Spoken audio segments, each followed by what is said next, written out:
So I'm getting ready to unbox my 2 Beehives, Western Red Cedar, that I purchased from Legacy Apiaries in Indiana.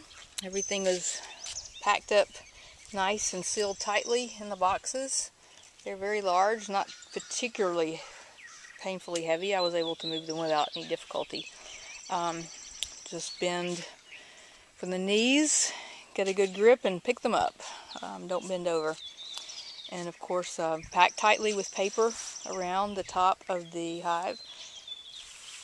And open this out. I'd rather not have to edit the video, so I'm just going to pull this out as best I can. Starters. And I might do a couple video pages, so obviously the paper is kind of like a clowns in a little mini car. Sealed in plastic, top of the hive. And I will stop for now, get the box opened, and come back in part 2.